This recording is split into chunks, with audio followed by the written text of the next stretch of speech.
आउनु बाँकी छ। म सरकारले जवाफ दिनुपर्ने दिदीआईको सरकार भने हैन र एकदमै शक्ति छ जनताले चाहिँ महसुस गर्नुपर्ने गर्ने भने सरकारले जवाफ दिनु पर्यो नि। हामीले त भ्रष्टाचारको विरुद्ध ठुलै आन्दोलन सुरु गरेका थियौँ। धेरै फाइलहरू ओपन पनि भएका थिए, ती सबै क्लोज भयो भन्ने सुन्छु। अब सरकार दिदीआईको छ त्यो प्रश्न मलाई भन्दा सरकारलाई सोध्न जरुरी छ। सरकारको कारणले राजवादीहरू सडकमा आए, प्रतिक्रियावादीहरू आए भन्ने हो। अब 7 महिना अगाडि हामीले सरकार बुझाउँदाखेरि विभिन्न मानिसहरूको गिरफ्तारी भएको थियो। 7 महिना अगाडि सरकार हामीले छोड्दाखेरि बाटोमा भएका सहकारी पीडित, लघुवित्त पीडित, आरती शाहको परिवार, सबै ठाउँ ठाउँबाट आउनुभएका अन्य आन्दोलनकारीहरू सबै खाली थियो। माइतीघर मण्डललाई बन्द थियो, हामीले त्यसलाई खुला गरेका थियौँ।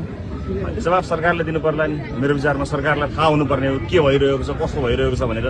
जनता त हेरिरहेका छन् नि त के भयो कसो भयो भनेर।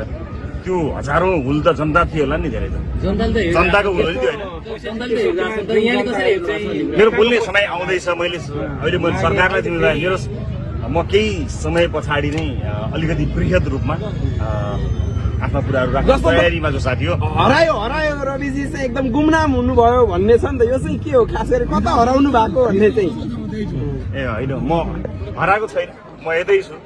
हराउने त कुरै भएन, तर अलिकति केही तयारीहरू गरिरहेको छु। त्यस कारण मैले भन्ने कुराहरू एकदमै आउन बाँकी छ। त्यस कारणले केही चिन्ता नगर्नुहोस्। जनताले हेरिरहेका छन्, जनतालाई राम्रोसँग थाहा छ। जनतालाई जिल्लै पछि मुद्दा लगाएर हातमा तारिक पर्चा चाहिँ थमाइदिएर गएको जनतालाई थाहा छ। प्रशासकीय अधिकृत नपठाएको जनतालाई थाहा छ। खाली गाग्री पठाएको जनतालाई थाहा छ।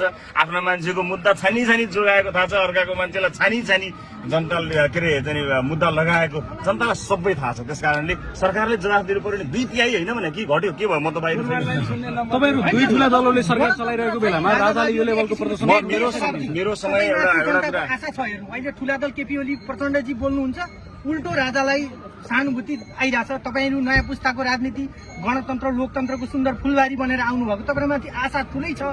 तपाईहरु नबोल्ने भने राजावादीहरुसँग नबोल्ने व्यवस्था जोगाउनु तपाईहरुको जिम्मा होइन।